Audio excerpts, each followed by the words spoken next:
दिखाते हैं। कल भी एक पेपर लीक हुआ था जो कि वो पता नहीं था कंफर्म, लेकिन अब ये नोटिफिकेशन आया है तो हो गया कंफर्म कि भाई वैकेंसी आने वाली है। और यहाँ पे पोस्ट का बात करते हैं। सबसे पहले किसका पोस्ट है, तो ALP का पोस्ट है, ठीक है। ALP असिस्टेंट लोको पायलट, जो कि ड्राइवर होता है रेलगाड़ी का, वो लेवल 2 का पोस्ट है। 1900 ग्रेड पे है। मेडिकल स्टैंडर्ड A1 है, ठीक है। और एज 1 जुलाई 2024 तक उसका 18 साल होना चाहिए। 18 से 30 साल के बीच में होना चाहिए UR का।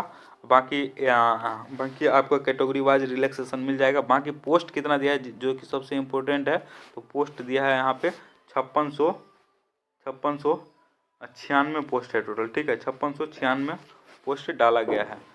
दोस्तों RRB ALP की वैकेंसी की तैयारी करने के लिए ये बुक आपको मिल जाएगा, ठीक है, किरण पब्लिकेशन के थ्रू से। तो यहाँ पे देखिए जितने भी 56 सेट के सॉल्व पेपर्स हैं आपके ये बुक में। इसमें फर्स्ट स्टेज और सेकंड स्टेज जो भी CBT 1 है, CBT 2 है, उसकी तैयारी करने के लिए आपको यहाँ पे जितने भी क्वेश्चंस पूछे गए थे 2018 वाली वैकेंसी में, जितने भी शिफ्ट एग्जाम्स हुए थे, उस सारे के आपको जो है सो यहाँ पे सॉल्व पेपर मिल जाएगा, ठीक है। सॉल्व पेपर मतलब क्या, क्वेश्चन बैंक, ठीक है। और यहाँ पे देखिए कि जितना भी ट्रेड, आप किसी भी ट्रेड से हैं, यहाँ पे आपको एक ही बुक में आपको सारा क्वेश्चंस मिल जाएगा। तो ये हिंदी वाला बुक है। इसके बाद ये यहाँ पे आपको इंग्लिश वाला बुक भी आपको देखने को मिल जाता है।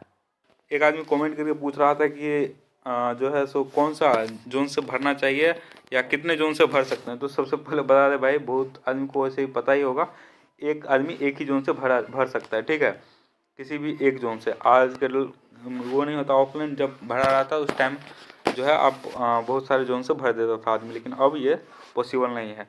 तो यहाँ पे इम्पोर्टेंट इंस्ट्रक्शन पढ़ लेते हैं। Please read the information given in CN thoroughly before filling up the online application. भाई ये नोटिफिकेशन पूरा सब आदमी पढ़ लेगा, ठीक है। फॉर्म नहीं तो रिजेक्ट हो जाता है बहुत सारे लोगों को, ठीक है। तो ऐसा नहीं है हो कि रिजेक्ट हो जाए। रिजेक्ट हो जाएगा तो फिर आपको बहुत दिनों के बाद चांस मिलता है एक तो वो भी चांस आपका चला जाएगा। तो इसीलिए आप कोशिश कीजिएगा कि ज़्यादा से ज़्यादा पढ़ लेने, ताकि आप जो फॉर्म डालिएगा तो उसमें गलती ना हो, ठीक है।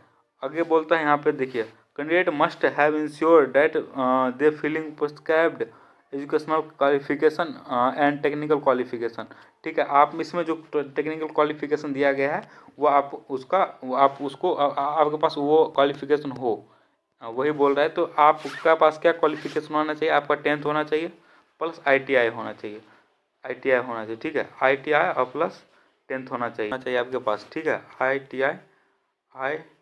ITI और 10th होना चाहिए। तो अब बात करते हैं जिसको डिप्लोमा है वो फॉर्म फिलअप नहीं कर सकता है। तो बिल्कुल जिसको डिप्लोमा है, 10th प्लस डिप्लोमा है, वो भी फिलअप कर सकता है। अब बात करते हैं जिसके पास BTech है, क्या वो नहीं भर सकता है। तो 10th है और उसके पास BTech है, फिर भी वो भर सकता है।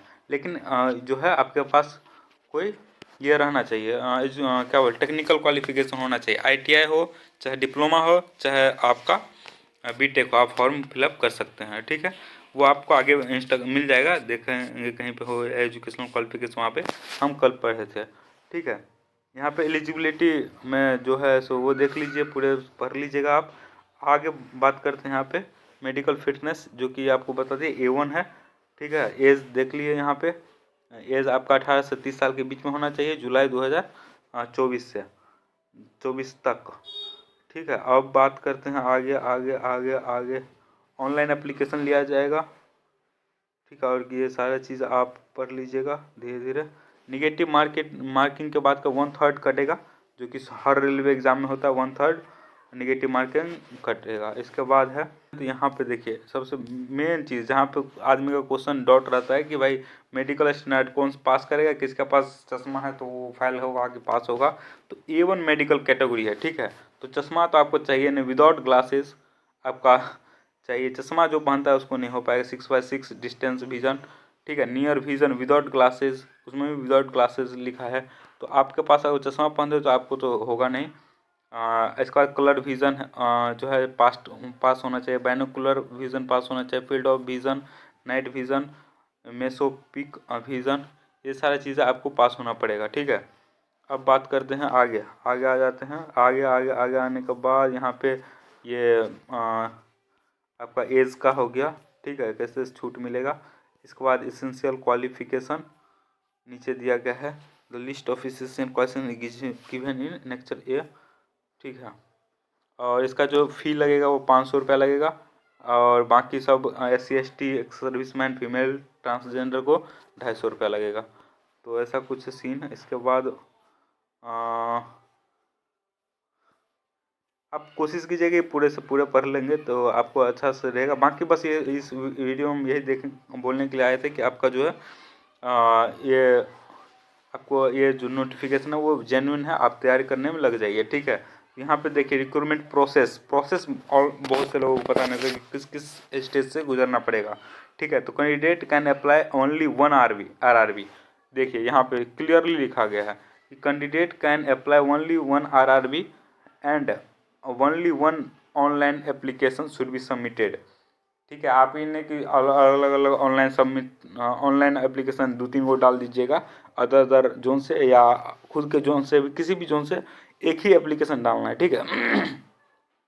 और नहीं तो आपका फाइनल रिजेक्ट हो जाएगा जो है सो आपका एप्लीकेशन, तो फिर मत बोलिएगा। फिर इधर देखिए, इधर क्या है यहाँ पे, इधर देखिए यहाँ पे the recruitment process shall comprise of the following stage. First stage सबसे पहले होगा, फिर सेकेंड स्टेज होगा, फिर computer based aptitude test CBAT होगा, ठीक है। फिर डॉक्यूमेंट वेरिफिकेशन होगा, फिर मेडिकल होगा। ये 5 स्टेज में आपका जो है पूरा